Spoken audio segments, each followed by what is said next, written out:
সেবা আৰু শিক্ষা সংসদৰে আসুৰ বৈঠক সুস্থিৰ সুশৃংখলিত ব্যৱস্থাৰ মাজেদি পৰীক্ষা অনুষ্ঠিত কৰিবলৈ আহ্বান আসুৰ বিহুৰ পূৰ্বে ফলাফল ঘোষণাৰ আশ্বাস সেবা কৰ্তৃপক্ষৰ এইবাৰ এইচএছএলচিৰ মুঠ পৰীক্ষাৰ্থীৰ সংখ্যা 4,25,924 গৰাকী ইয়াৰে ছাত্ৰৰ সংখ্যা 1,90,934 জন ছাত্ৰীৰ সংখ্যা 2,34,980 গৰাকী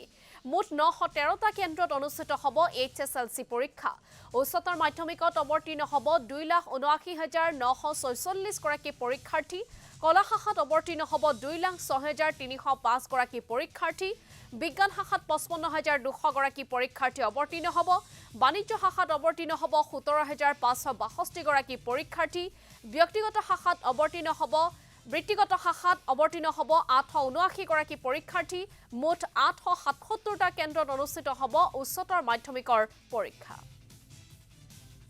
সেবা আৰু কাউন্সিল দুটা বৰ্ডতে গৈ ছাত্ৰ-ছাত্ৰীসকলৰ পৰীক্ষা সন্দৰ্ভত আলোচনা কৰিলো আৰু ছাত্ৰ-ছাত্ৰীসকলে যাতে পৰীক্ষা দিওঁতে মনত কেতিয়াও সংশয় নাথাকে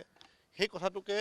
লৈ যাতে পৰীক্ষাত বহিব পাৰে তাৰ কাৰণে আমি তেখেতসকলক যাৱতীয় ব্যৱস্থা গ্ৰহণ কৰাৰ কাৰণে আমি আহ্বান জনালো যাতে ছাত্ৰ-ছাত্ৰীসকলে ন্যায় পাব পৰাকৈ পৰীক্ষা ব্যৱস্থা হয় আৰু যাতে ত্ৰুটিপূৰ্ণভাৱে পৰীক্ষা অনুষ্ঠিত হয় এইবেলি হাইস্কুল শিক্ষান্ত পৰীক্ষাত সৰ্বমুঠ 4,25,924 গৰাকী ছাত্ৰ-ছাত্ৰী অৱতীৰ্ণ হ'ব সৰ্বমুঠ 913টা চেণ্টাৰত এই পৰীক্ষা অৱতীৰ্ণ হ'ব আগৰ দৰেই আছে আগত 912টা আছিল এবাৰ এটা সংযোগ হৈ 913টা হৈছে উচ্চতৰ মাধ্যমিক চূড়ান্ত পৰীক্ষাত সৰ্বমুঠ 2,79,946 গৰাকী ছাত্ৰ-ছাত্ৰী অৱতীৰ্ণ হ'ব